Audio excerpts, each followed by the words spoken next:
Okay, good evening, everybody. We're going to give everybody a minute or two to get calm, and then we'll get started. Thank you for being here.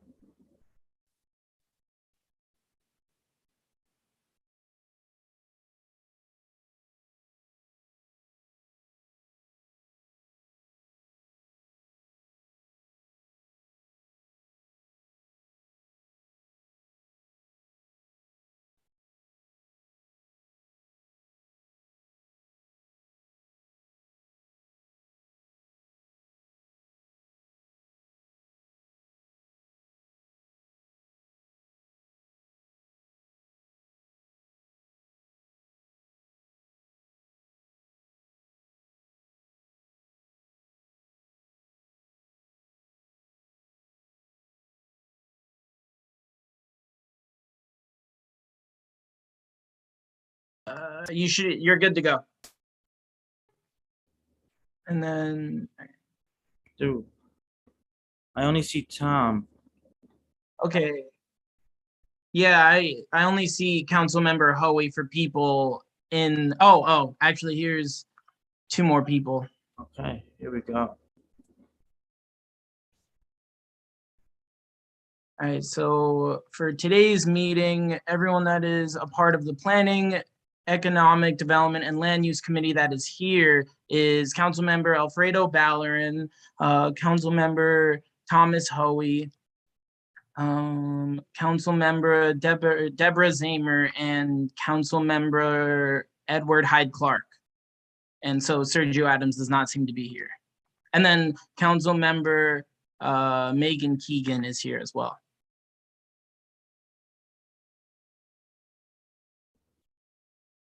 Okay. Do you want to also, Eden, do you also want to go through who we have here? So everyone knows who's here? Just for the record, please. Yeah. So Anita Thayer, Brad Glass, Maria Rogers Markovics, Matthew Peter, John Rafael Pichardo, and Ethan Samuel Me. We are the staff for the Common Council. Todd Arena, Dominic Calsolaro. I'm so sorry if I butchered your name. And there is someone coming in right now. Their name is all right, I'll say their name when they connect. I can't see what it is right now. Okay. Tom, you got your hand up? Yeah, I'm sorry. Ethan keeps dropping in and out. I'm just wondering, is it my connection or is anybody else hearing that? That might be me.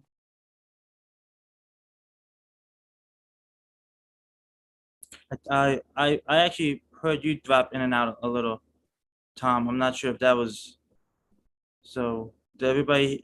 I dropping out? I didn't know. Maybe I need to use my phone if I don't have a good connection. Yeah.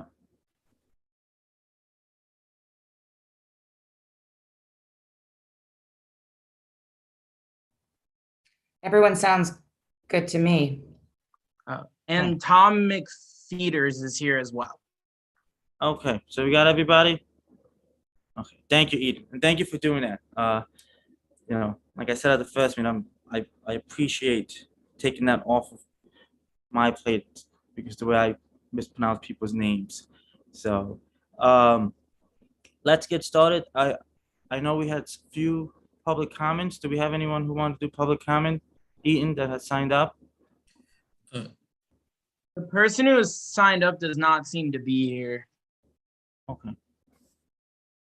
Sounds good. Yes, Matt.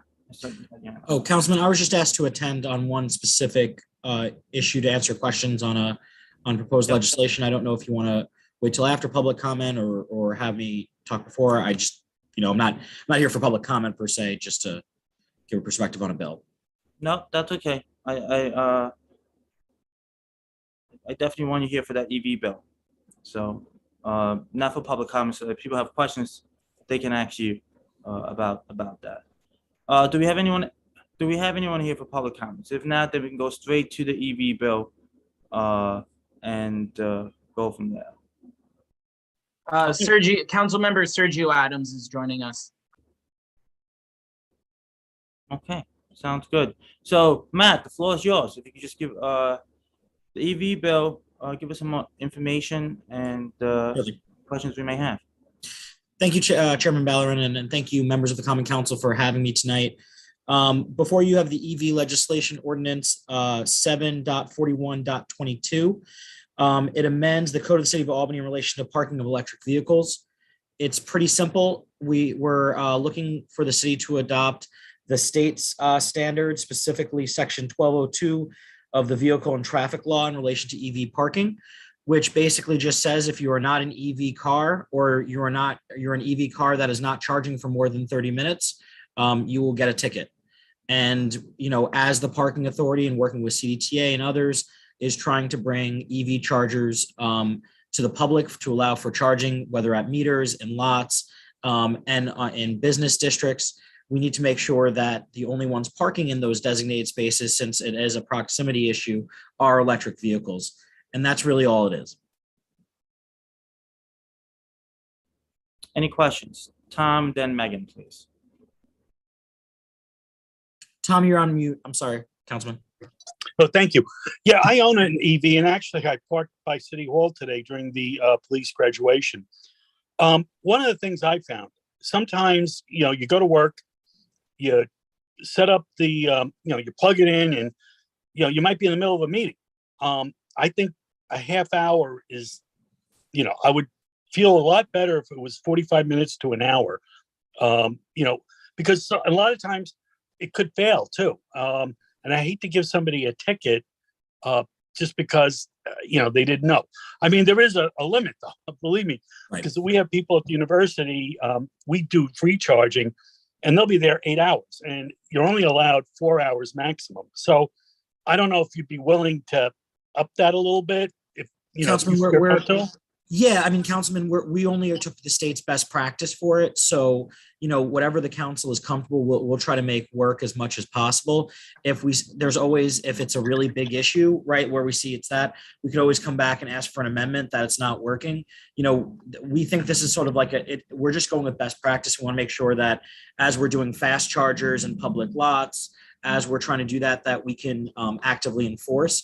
But I think as long as it's under an hour or under, we're okay with that. But again, we're happy to take a look at this. This is the first time we're trying this. We just want to make sure we can enforce. So, to be honest, whatever the council is comfortable with, as long as it's, in my opinion, an hour or under in that, like, not charging, we're okay with that, sir. Okay. Alfredo, I'd like to make an amendment then for 45 minutes. I think, an hour might be a little bit too much, but I think 45 minutes gives you that extra 15-minute window.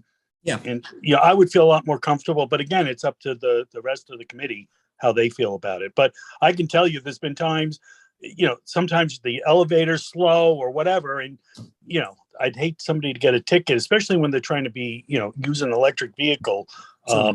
Yeah. So is that doable, Alfredo? Yeah, I mean, that's fine with me. But I know we have a couple more questions, so I want to make sure get answered. Megan? Tom had the same question that I did.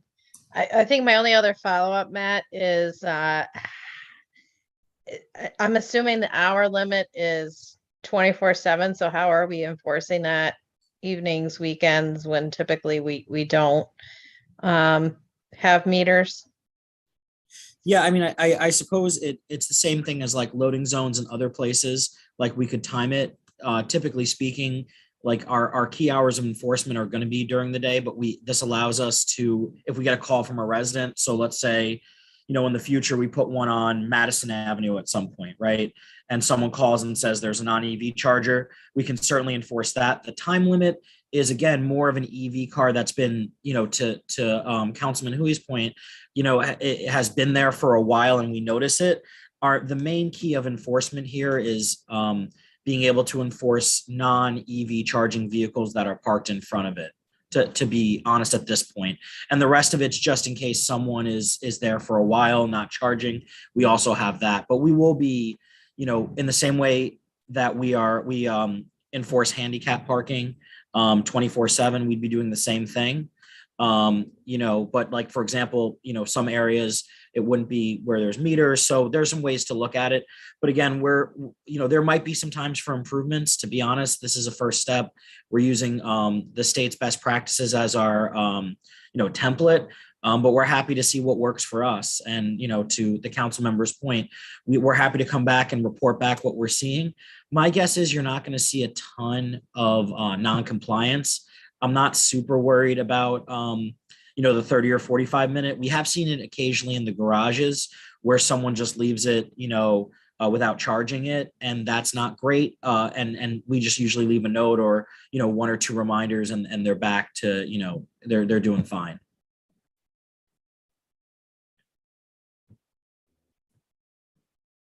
Okay, Sergio?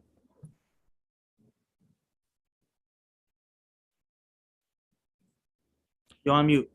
Apologies, Councilman, you're still on mute. Sorry, I'm still trying to get my questions together, but first, where are you looking to have, or what areas in the city are you looking to have these stations at? Well, the first ones are, they're already in existence in a lot of the lots, the city lots and stuff like that. Full list of them are on the city's website as well as ours. Second is we're looking to team up with CDTA and put them where there's parking meters right now as an option. And then after that, we're going to start looking at the different areas. We are working with NYPA to get fast chargers into the lots around Central Avenue. Again, so that people could come and go relatively quickly. But we want to see what the usage is. So right now, we're looking to do, I think, areas around State Street, Washington Avenue. Longer term, I think we're looking for areas, along, non-residential areas per se, like, where it's a mixed use business area, Lark Street, Delaware, Madison, things like that, because what we also do not want to do is take away what we, at this point, what people would consider residential parking. And we don't want people to consider that they own them, like it's their personal use. So it's the slow rollout of that, sir. The follow-up question to that was, what study or what data are you getting your information from to either explain the need for additional electronic charging stations, and how does that correlate with those areas that you're planning to put it in? Because it sounds like you're just gonna try to fit it into like the more, like you said, mixed use, business, busy areas. Just trying to figure out, the information and the data that came. Sure. I mean, there's a couple of things. So, I mean, the Parking Authority did a large survey with our parkers, because again, that's the only thing we have access to. And we're seeing about, roughly 10% of our parkers in general have EV chargers. And then we're looking at the next 10 or 15 years where most people are going to go to EV chargers, and we have to start doing the infrastructure now. Now, the reason why we're doing it in lots and meters is those are the areas that technically the Parking Authority has jurisdiction over. So it's our first steps. We are managing them for the city from a customer service perspective, but that's a larger conversation I'd actually like to have with the council of saying what's the need and what's the use. Right now, use data in the garages is not necessarily great because people haven't come full back to work and things like that, and it's still a little bit of a model. But our biggest thing is that we want to make sure that people who are parking in lots, off street, things like that, that's our first step. And then from there, we're going to see the use and the need, as well as the grants that are available. So we're using Schenectady as a good example. They have about 6 or 7 dual port chargers on street, and we're working with them. The other thing that we're doing is we want to team up with CDTA's Drive initiative. If you're aware of that, that's the car share program. Yep. So what we're doing is one of the ports, because they're all dual ports, is one of the ports would be for the car share, and one of them would be for the general use. In that way, it's managed by the same entity. Obviously we can maintain it for CDTA. So that's where those first came. That's why those first spots happened. And then as Drive expands, and then as we see the need, we're willing to do that as well. And one of the things that I'm working on with Councilman Hyde Clark is looking at what future development should be ready to do as far as conduit work and ability to upgrade for 2 electric cars and things of that nature. So right now it's very preliminary. We're looking at this point, it's probably 2 fast chargers in Central Avenue lots. And then and we're looking to see where else we can put them. And then it's probably going to be 3 dual port chargers along State Street in Washington to go along with CTA. And then we're going to look at to see where else we could need it and how successful the pilot is. And then finally, in regards to the enforcement of this, when it comes to the tickets, how do you plan to, is parking in one of these spots the same thing as parking at a handicap, which is about $300 and something? No, as you can see in the legislation, it's a $35 penalty. Okay. And there's probably the $15 surcharge, which is approximately what it is for being at an expired meter. Okay. And then also finally, last one really, when it does transition to residential, how do we plan, or in the areas where we have permit parking, does that cause a issue where we have to now look at permit parking and how we do things? Yes, well, not permit parking, but I would say that the biggest thing that's going to be a challenge is, making sure we're not violating property rights, how we're getting electricity in those areas, things of that nature. But that's going to be a larger conversation with both the council, the Department of Planning, the mayor's office, traffic engineering, and DGS. It's a lot more complicated.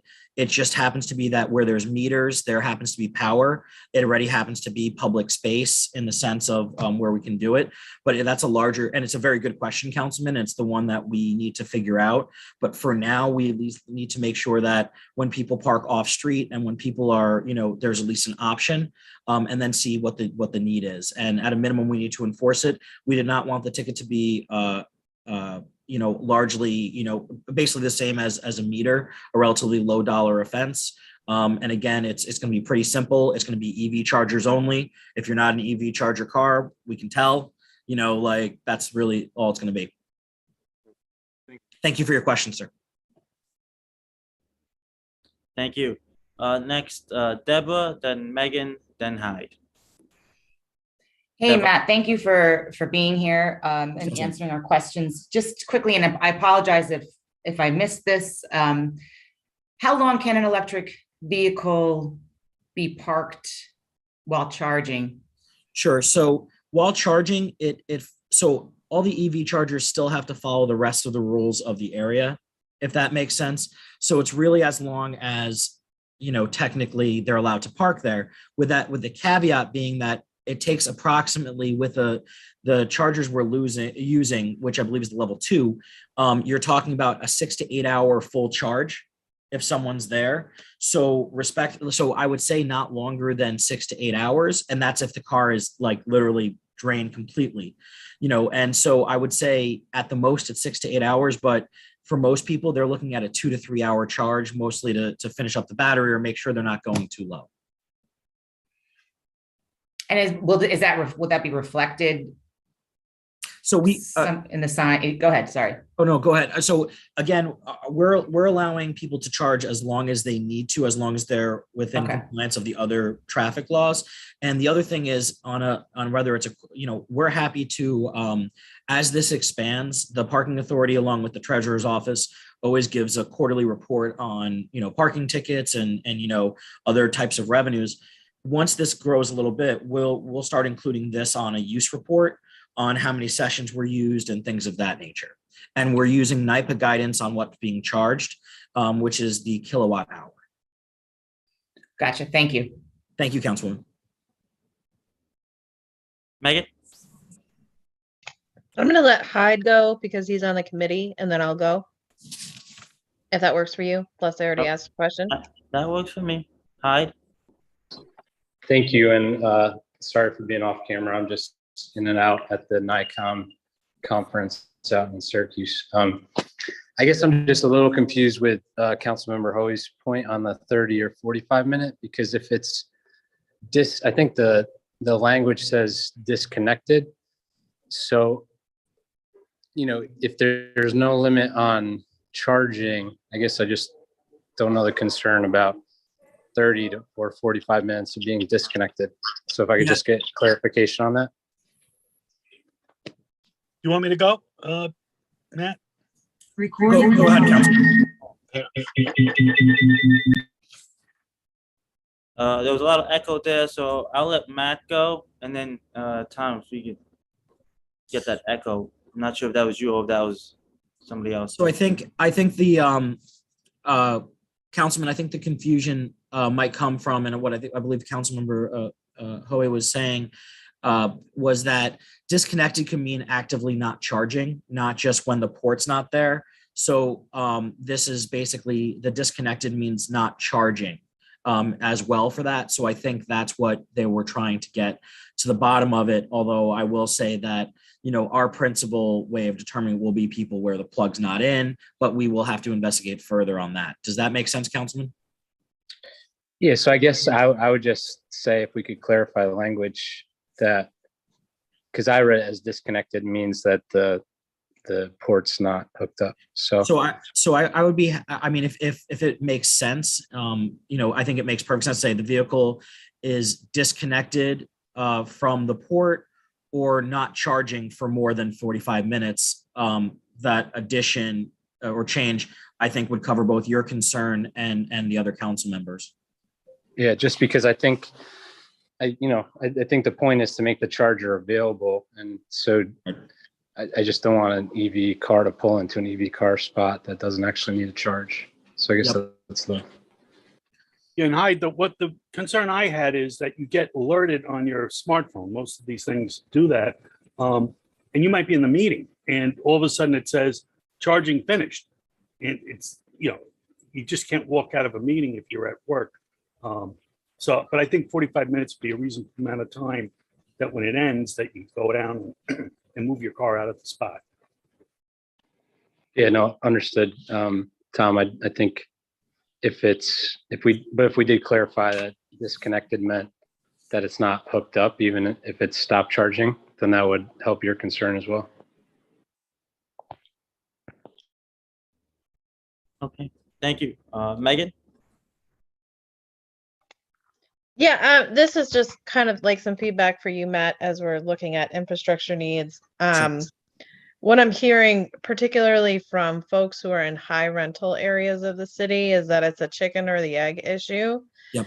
Of, you have a lot of folks who have already pared down to single car households for environmental reasons, who would very much like to invest in electric vehicles and do not feel they have access to the infrastructure needed to do that.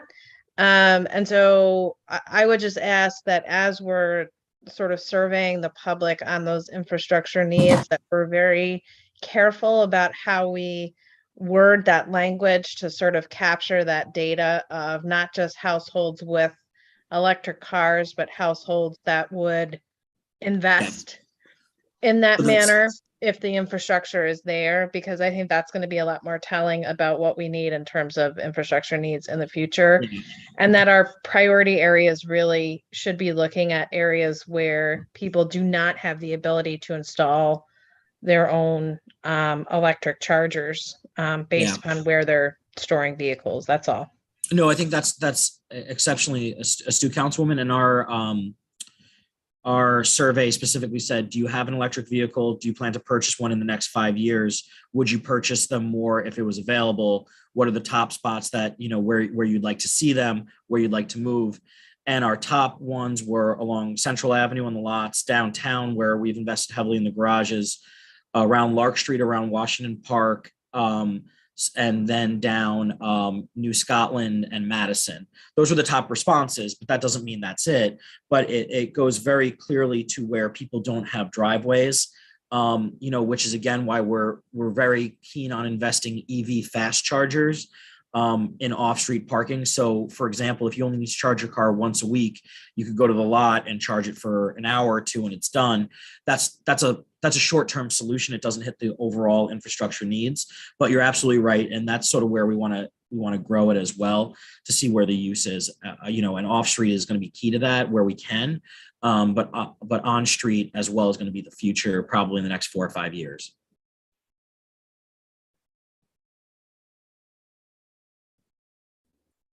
Okay, thank you. Anyone have any additional questions? Yes, Tom. Yeah, no, it's not a question, but just more of a statement, Matt, that when gas hits $6 a gallon, we're going to see a lot more people moving to electric cars. So that 5-year period might be pushed back to 3. I mean, they need to produce them too. And, you know, there's material shortages right now, but I'm really happy that we're planning ahead. So thank you. Thank you, Councilmember. Okay, any additional questions or comments? Can I get a motion to move this forward with a positive recommendation as amended with language that states disconnected or not charging for 45 minutes? I'll make a motion to move with favorable recommendation As amended. as amended, sorry. And I second it. Okay. All approve? Aye. Aye. Okay, it's unanimous, 5 ayes. All right. Thank you very much for having me, everyone. Thank you, Chairman. Thank you. Thank you for coming. Of course. Okay, next, inclusionary housing.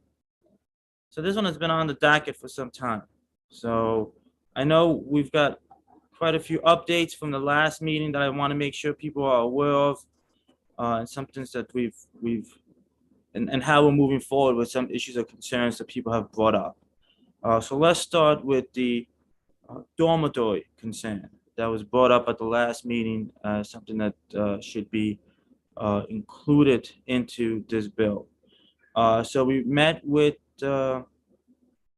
Corporation Council about this issue, and we've decided that it's best to split that into its own separate bill so that it doesn't interfere or create a conflict with this bill moving forward. But while at the same time we're still working on that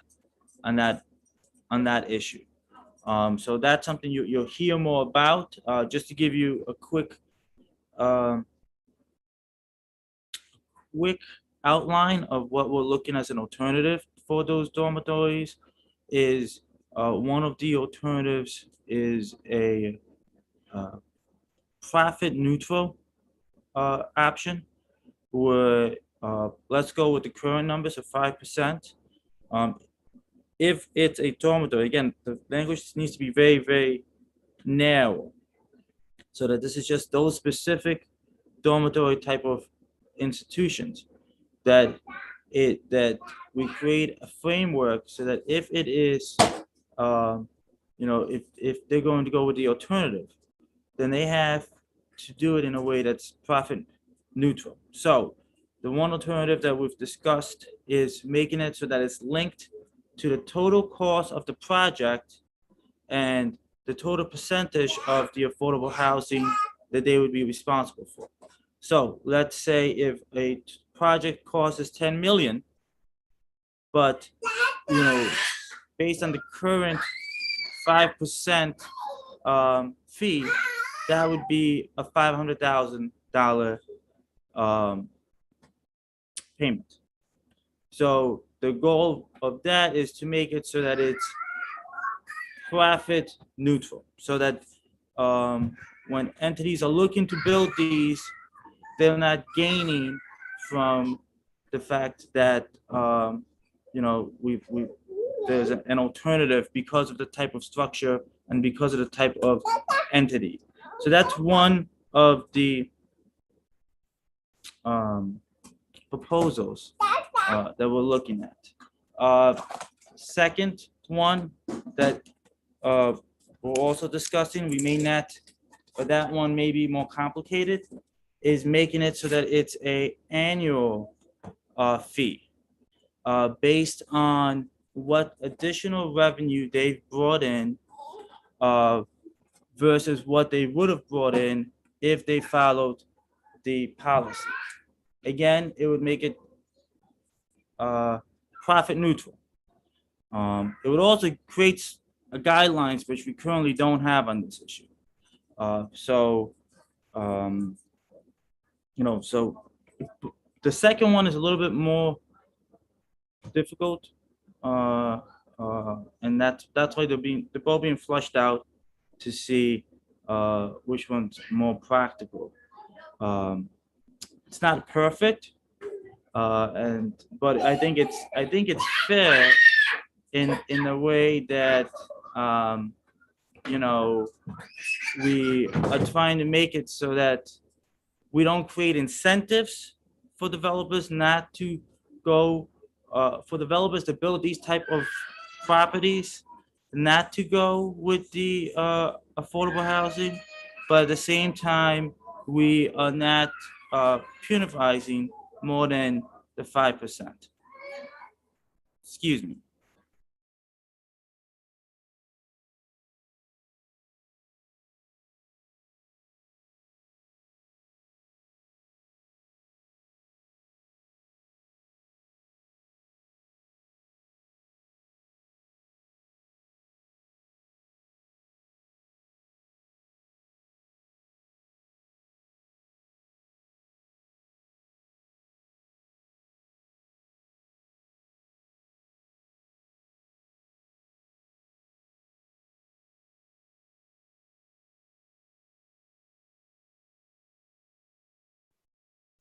These are some of the rare occasions that I'm grateful to have teenagers.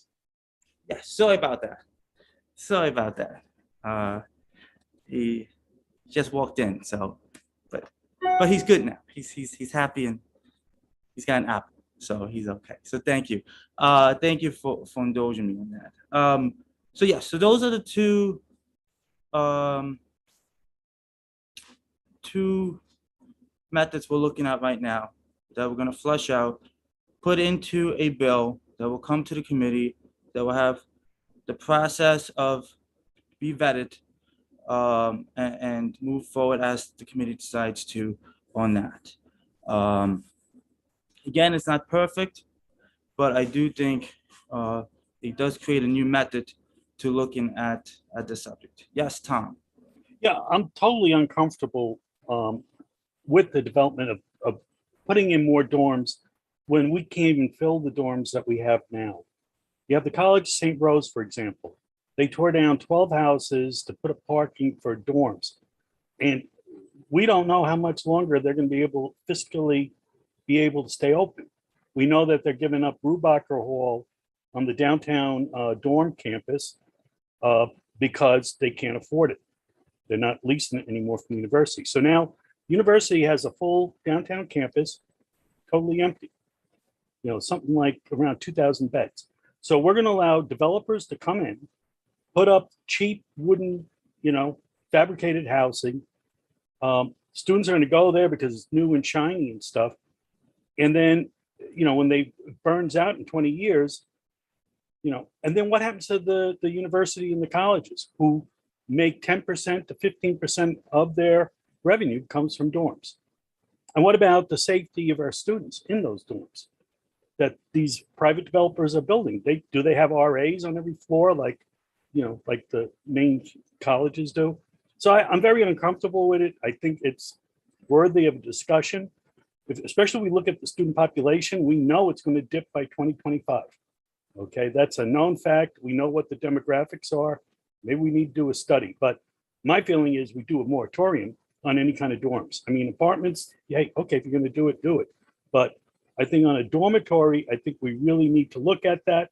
We have partners with the local colleges, you know, UAlbany, St. Rose, and anybody else. I don't know if Sage has dorms on in the city, but that's my opinion, and I need to get it out there. Thank you. And I respect that you're coming from, Tom. The issue is that this doesn't create more of those type of institutions.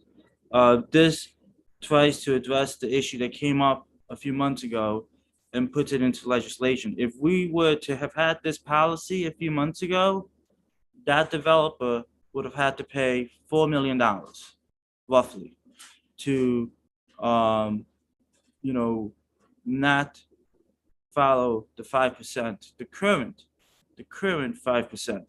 So I think it was an $83 million building. And this isn't, I This- thought you said 500,000 would be what he would pay. that's for a $10 million project. Okay, That other project that's happened, I think it's an $83 million project. okay, thank you. So Okay. no, I just used 10 million for an easy number, and a clean number. I think that other project was an $83 million project. It may be off by a few million, but my point being, if we had this policy in place with the current 5%, it would have been a $4 million expense. Again, the point of it is to give an alternative, but not an incentive. Yes, okay, thank you, Wilfredo, I appreciate that. Not a problem. Mr. Bolton? Felton, can you hear me? I don't know if I'm muted or unmuted. No, we can hear you. Okay. Yeah, I'm in the real estate business. I'm a commercial real estate broker, and not commenting about the dormitory piece of this. Simply the concern that I would think most developers would have on reducing their cash flow by increasing the number of units that will be required, in new developments. By the way, I'm completely aware and alarmed by the affordability crisis that's out there. My concern is that when you're reducing a developer's cash flow on a new project, that's going to reduce, by a similar amount the financing the developer can get for that project. So I'm just wondering, is there some sort of offsetting tax break that is being offered, when you're increasing from 5% to 18% the number of affordable, rent restricted units that are going to be required on these new projects? Thank you for your question. I do know that currently, many of these projects do receive pilots from the city, for those, for many of the concerns that are being brought up, and to make it more affordable for developers to build. So there are already systems in place to give government aid to developers as they're trying to build and invest in the city. So we do have those still in place. We're not looking to tamper with those in any way, or take away those entities' abilities to still use those tools to promote and enhance the city as a viable, profitable investment. This is just a way of trying to make it so that when we are building and we are developing and we are growing our city, we're doing it in a way so that everyone can benefit, and not just certain populations and certain communities. We want to make sure that we do it so that we can have it so that people can choose the neighborhoods that they live in, and not have their job or career that they've sought choose the neighborhood that they live in. And that's part of what we're looking to do. And I do think we have the mechanisms already in place to ensure that investors still see a profit from their development. I don't think anyone want to make it so that, and we understand that there needs to be a profit for developers to make their investment. I don't think anyone says that that's not part of the case. I think what we're saying is we want to make sure that there's reasonably affordable housing in different neighborhoods that have unfortunately not been affordable for many people. Well, then why not write that into this law that, whatever the offset in cash flow is that a developer is going to incur by increasing the number of affordable units, that there's some sort of offsetting tax break as a result of it. Well, I think if we were to look at the tax breaks and then look at where the currently affordable housing policy is, we'd probably notice, we'd probably see that the developers benefiting a lot more than the city when it comes to the affordability. So I think if we were to write that in place, I'm not sure if that would be very favorable for the developers. And I think that's something, a conversation we could have with Capitalize Albany. Because if we went dollar for dollar, I have a feeling the developers are still very far ahead than than the individuals who are saving a little bit on their rent. I'm gonna go to Sergio because he's the next committee member, and if you have another comment, I'll let you come on back. Sergio? Thank you.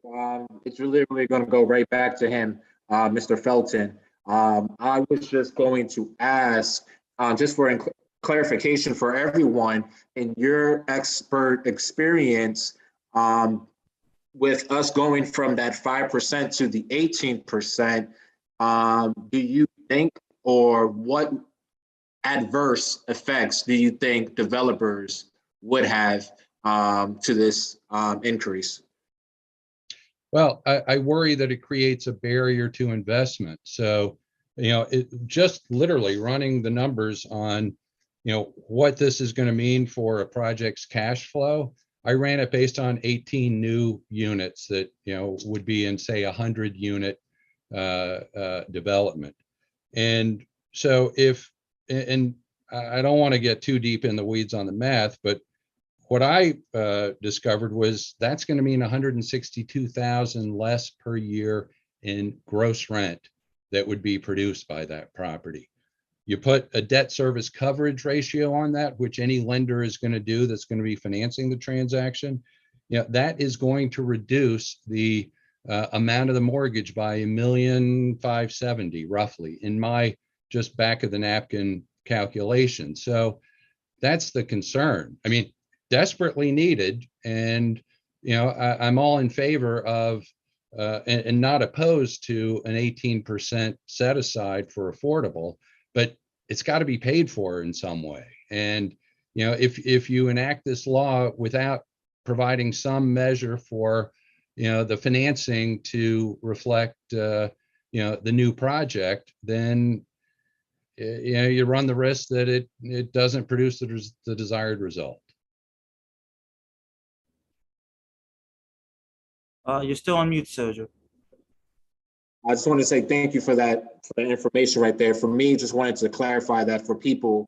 I've worked for DASNY and for some of these housing agencies to understanding the financing part of major projects this big, and just wanting for the other council members and people listening and watching to understand how those two things correlate and align when the cash flow doesn't match up, and there's still the financing that has to be addressed. Again, just another question. Have you ever seen a situation where a developer tried to develop, and because of the financing part, just as we spoke about, what did they end up doing? If you had any scenarios that happened like that? Well, we haven't experienced it because we don't have, this is not law yet. So really, I would hope that the council has been in contact with developers who are active in the city, people like Redburn, Rosenblum, all the big names out there. Have those conversations been, included in all of this? I think we have actively encouraged any developer to come and meet with us. At the first meeting we spoke about this, I publicly said it at the meeting and asked any developer to reach out and be part of the conversation. I publicly stated to have Capitalize Albany be part of the conversation, and we more than willing and look forward to any developer that wants to have a conversation with this about me is more than willing to reach out, and we can get them to be part of the committee, or we can get them to have a one-on-one conversation. I haven't been shy to reach out to all parties when it comes to this issue, because I want to make sure that we do it correctly, we do it fairly, but we do it in a way that as we grow, we're growing properly and not continuing the errors and mistakes that we have unfortunately historically had. So with that said, I'm going to go to my second point of updates. I see a lot of hands up, and forgive me, but I think we kind of went off course and got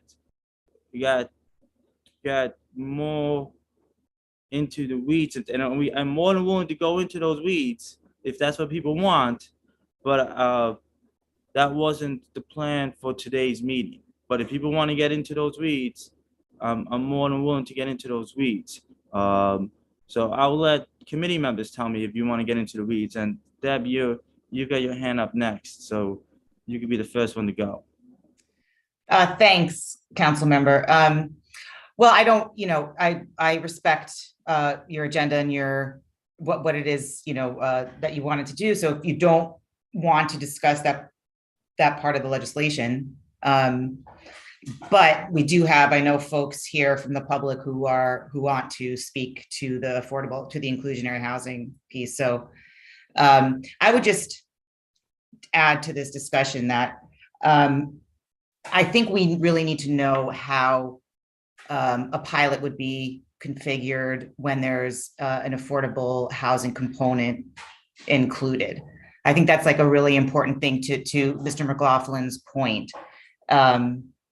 Will this increase, what will the increase in affordable housing, that requirement, mean to pilot agreements? Obviously, it's going to have to be reconfigured, right? I think that's a conversation I would like to have with Capitalize Albany, so we can have that full information.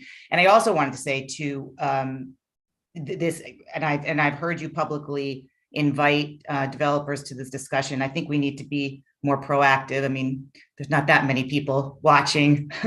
We'd like everybody to be watching and paying attention to us, but so I would be happy to take that on and proactively invite the most sort of prolific developers in the area to come speak to us, because we really need to have, everybody wants, I think, to move Albany forward and create more affordable housing. I think that's what everybody wants. So I feel like we all need to be at the table.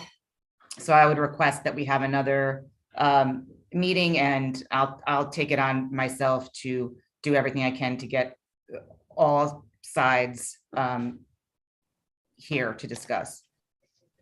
Well, I will say this, that was my third point that I hadn't gotten to yet.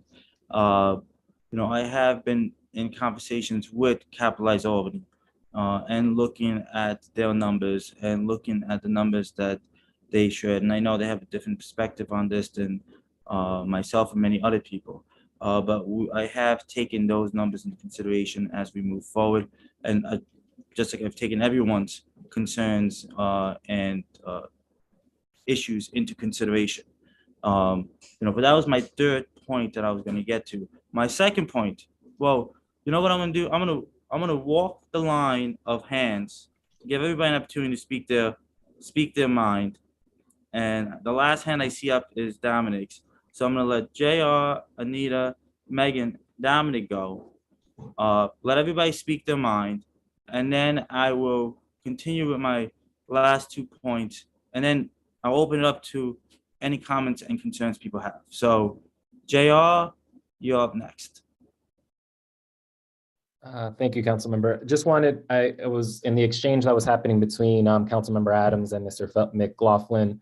In terms of the increase of affordable housing, I've seen down in Westchester County, when there was an increase, a developer threatened to pull out a project based on financing. Financing is very subjective. I mean, if you want to go back between those who are more established and those who are relatively new to the area, when it comes to that, there's a preference by banks to give more to those who already have an established credit line, because they can use their other assets to offset it. So just want that want that to be brought into the mind.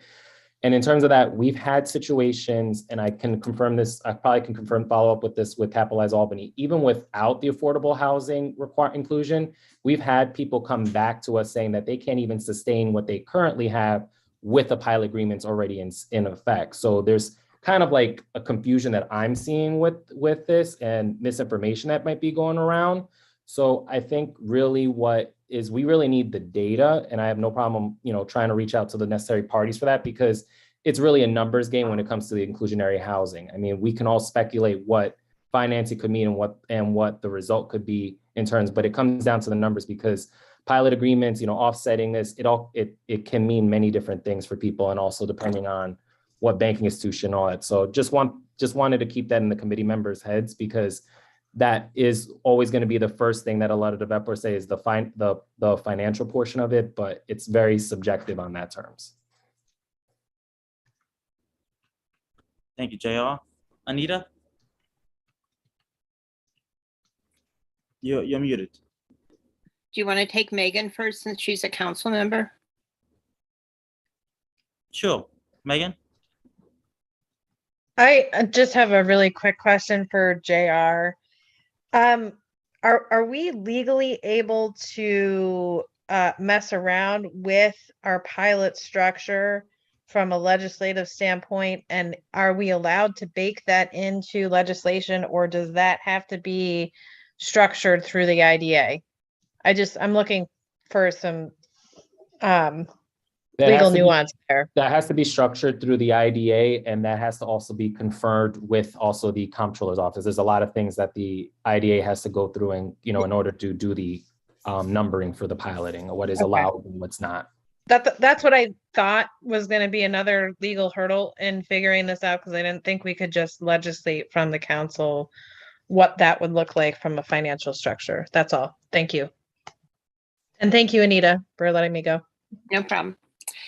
So I just wanted to say, I was here, I don't know how many other people were, back in 2017, when Dorcia Pleers introduced the original inclusionary zoning law.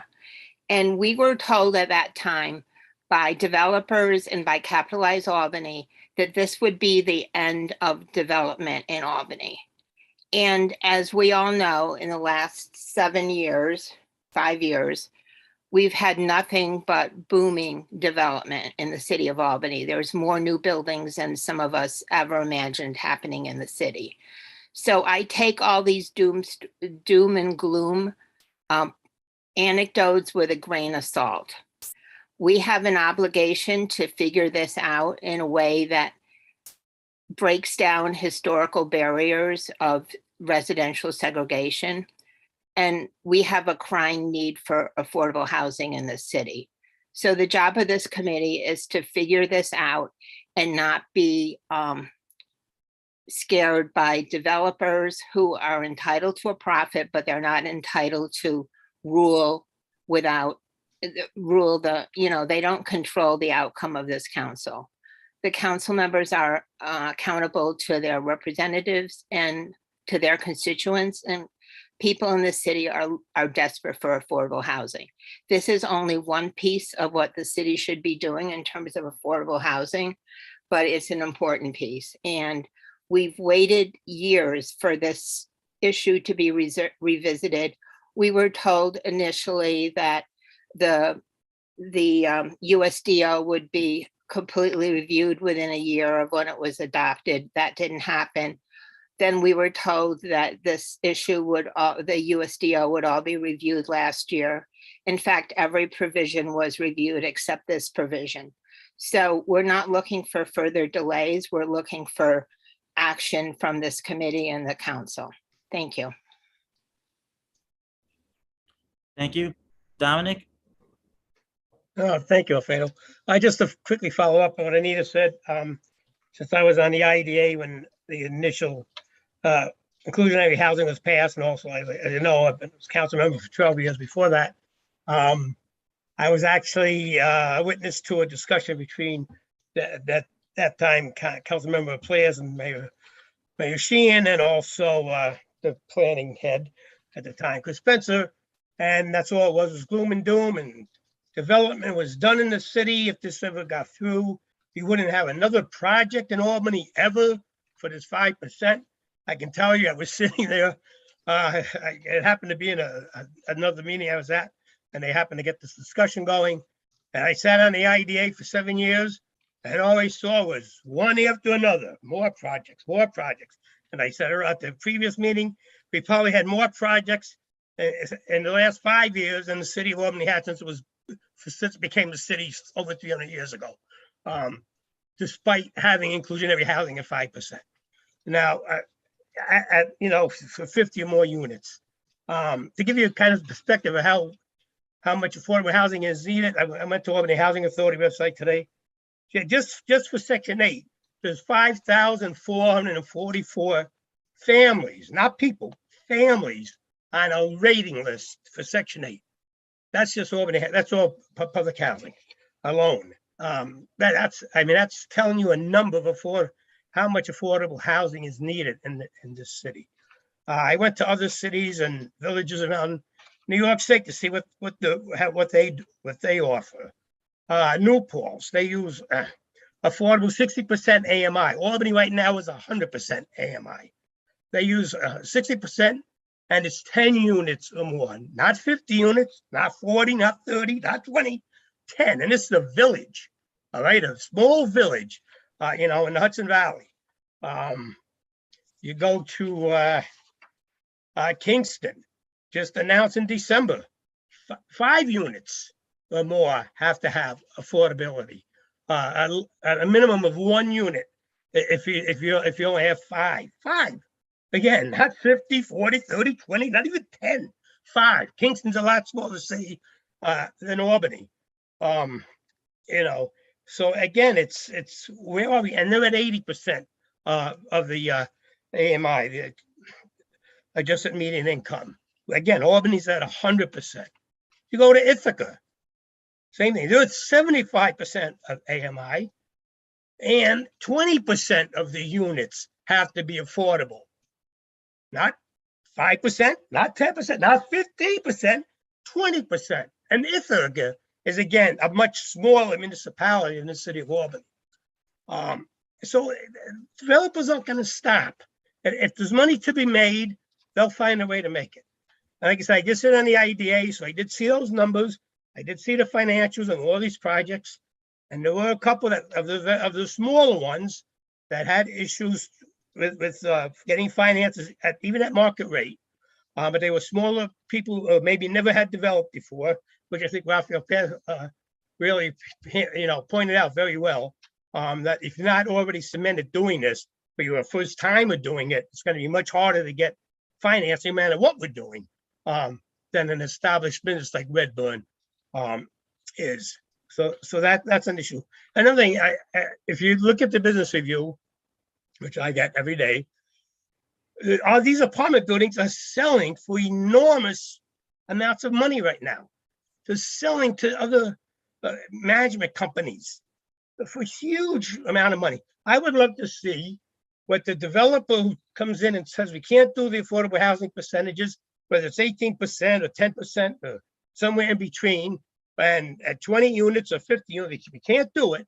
And they come in and they tell you can't do it, and they show you those numbers compared to the numbers they show the people that want to buy their apartment buildings 2 months later.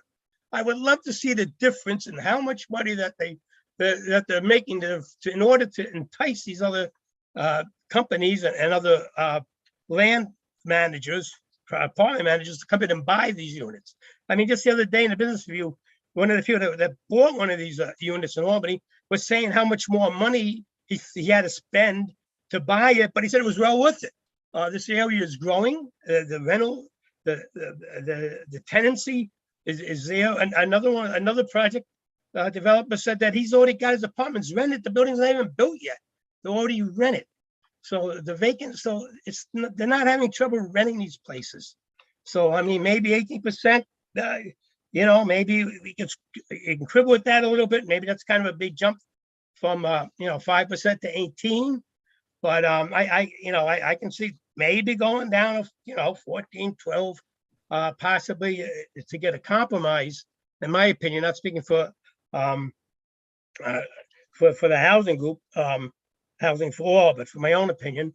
But to come in and say that developers not going to develop, I've seen this myself. Like I said, 7 years on the IDA, 12 years on the council. It doesn't. They're not going to stop if they can make a profit. They're going to still build. They'll find a way around, making up the difference with the affordable housing rents that they can. Another incentive to it, and that's actually, if you go over to 20%, what they did was in their code, you can build more apartments, market rate apartments to offset the over 20% affordable housing units you offer as an incentive. Even if the code limits you to X amount of apartments, you can go above that. Might be something to look at as an incentive for developers in Albany, as a possibility.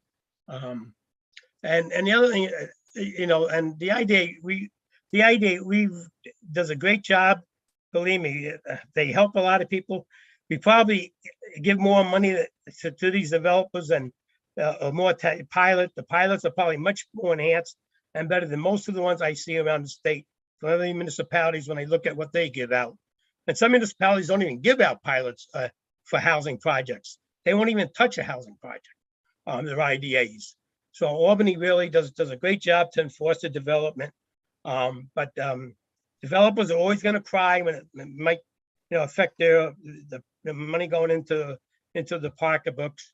But they're getting pilots. It's a community benefit for them, and we need to get a community benefit for the other people. And just one quick point, what Anita pointed out, by having the incentive, again, you get the apartments building up in the 15th ward. Sorry, Tom, I know you don't.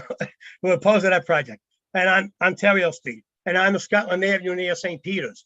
So with those buildings having to have inclusionary housing apartments, we are finally, at least a little bit, getting some of the people, the economically disadvantaged, people that are always forced to live in the West Hill and Arbor Hill and South End area of the city, because it's the only place they can afford.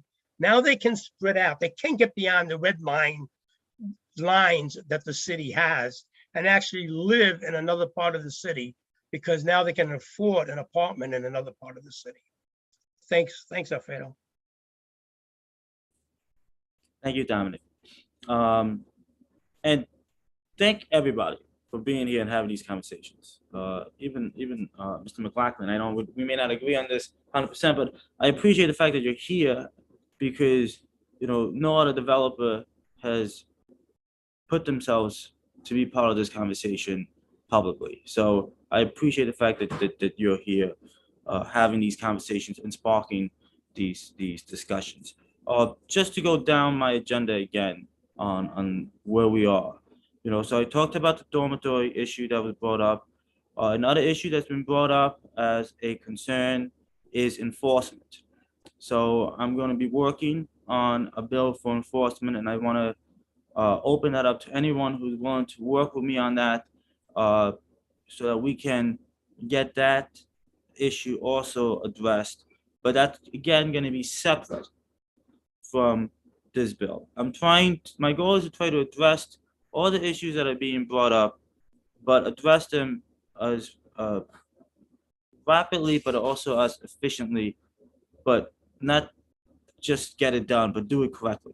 So the best way I'm seeing is to untangle them. First, we're going to try to tangle them all together, but that's really prolonging the process and really creating conflicts.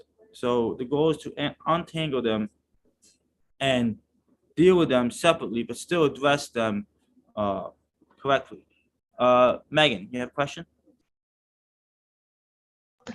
No, I was just raising my hand to volunteers tribute on the enforcement bill. That's all. Okay, well, thank you. I have lots of enforcement experience, so. Good, I'm gonna put you on that, Megan. Thank you.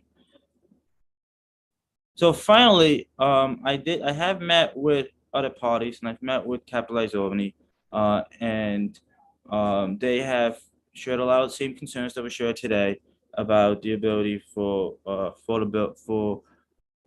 finance and so forth. And I want to go deeper into the numbers with them and get a better understanding of how they've come up with their numbers to see how we can move this forward and address some of those concerns that are being brought up. And I am open, and I've stated that to them, and I'm gonna state it publicly here, I'm open to maybe having a staggered system so that the smaller buildings have a different percentage than the larger buildings, to allow for those smaller buildings to be able to get to a point where they can get financed. Gabriela. Thank you. I wanted to just volunteer maybe when we're collecting data to reach out to the Ithaca and Kingston councils to maybe hear from them about how they passed this, what were effective measures. Because as I know, Councilmember Ballard, that is in your practice, is definitely to hear all sides. So I think it's important to kind of hear from them about how they pass this and how it's working in their jurisdictions. I don't mind making those connections as well, unless you've done that. But if you have not, I don't mind doing that. I've got no problem giving you that task if you don't mind. Thank you. Tom.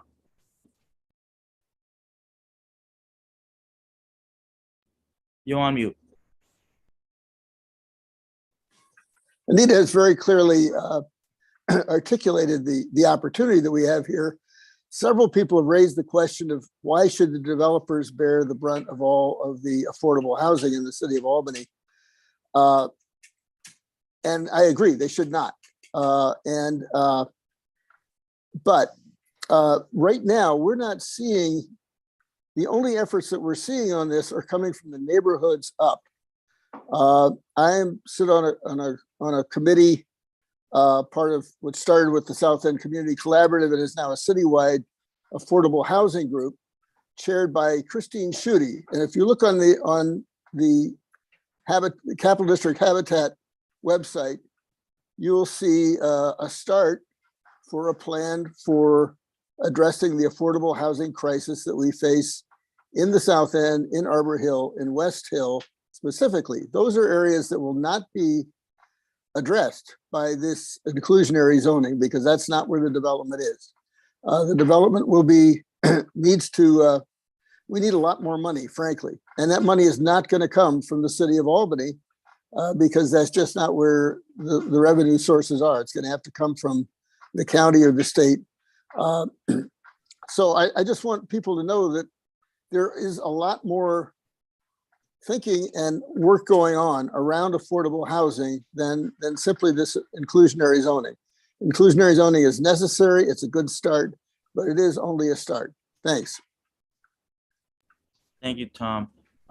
Megan, you have your hand up, or did you have Yeah, I just wanted to quickly respond to some of the comments that Tom made. I mean, this is not the only affordable housing or low-income housing that we have in the hopper in the city. The Albany Housing Authority is engaged with private development on a slew of infill and development projects specifically for HUD eligible households. The problem with that development and where I think the need for inclusionary housing for our broader citywide development plan is that because of the way the HUD funding is structured and those tax incentives are structured, all of that development is happening in our previously redlined areas. And so if that's our only plan, then we're continuing to kind of cluster impoverished people in specific areas of the city. And I don't think that that is a healthy long-term plan for our city on a variety of issues. But I wanted to clarify for the committee, like this isn't our only affordable housing plan that we have in the hopper. But it is the plan that will help to mitigate how and where we have lower income and median income people living in the city. Thank you. Tom Hoey? Yeah, Alfredo, you know, I'm a son of immigrants to this country, and the two things I was told growing up: get an education, buy property. own a house, own your own house. And, I'm seeing the amount of rents that are people being charged right now. It's a shame that people can't buy a house and be able to, the amount of money that's being paid, it would help pay off a mortgage, I think. But anyhow, one of the things I'm concerned about with the bill, and I'd have to have JR look at it. I would hope that this would not impact if a developer was to come in and want to put up condos, which could be a lot more affordable than a single family home, that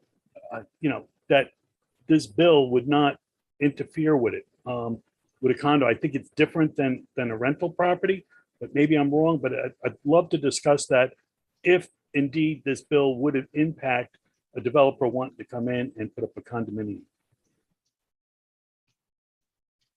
We can have a conversation about that. I think currently the way I've seen it, it's on new development. So on new development and on any new basic rehab. So I think to be 100% transparent, to my understanding, I think it would affect those type of buildings. So just to be 100% transparent, but we can have a conversation about that. Megan and then Anita. Just to clarify for Tom too, condos are very, very difficult to get done, simply because they take action. They require action from the state. It's not something that we can just give permission for developers to do here in the city. So that is one of the reasons why we haven't really seen much in the way of condo development here in the capital region. So just so that you have the background on that one too. Yeah, but Saratoga is filled with them. So and that's just a few miles north. So. And I think Saratoga has inclusionary housing, I think at 10%, if I'm correct. Anita. So my reading of the proposal and the present inclusionary zoning ordinance as well is that it would be applicable to a condo or a co-op kind of building as well. Just sharing that. And that's important. Let's be transparent and about it. So that's where we are. That's the progress that we've made. So we've decoupled the enforcement piece and the dormitory piece. We're moving forward on getting closer to some numbers, final numbers on where we stand. Like I stated, I'm open, and I want to make sure I'm open to a staggered system. Based on unit numbers and based on percentage based on unit numbers going up. The more units, the more the percentage goes up. So I am open to some of those conversations. But I want to make sure I have all the clear numbers in front of me, and I want to make sure that I've got all the clear numbers, and that before we make any decisions, we have all the different voices being heard. I think that's important, and I think that's part of what we're doing right now, and I'm glad we're doing that. So that's where we are on this issue. Are there any other questions, concerns, thoughts before we move forward?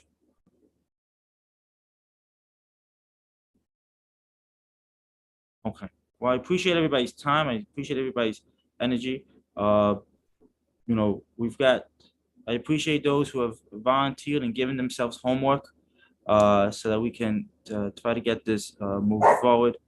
And we'll do this again soon. Just want to thank you for your leadership on this. Housing for All really appreciates it. And again, our committee would be very much like to work with you on the enforcement piece. Okay, I look forward to that. So I'm putting you down with Megan. Yeah. On working on that part of it, because we want to make sure we've got everyone's voice. So okay. I'm very good at making rules. Thank you. Thanks, Alfredo. No problem. Do I have a motion to adjourn the meeting? Motion adjourned. Seconded by Sergio. Okay, all in favor? Thank you, everybody.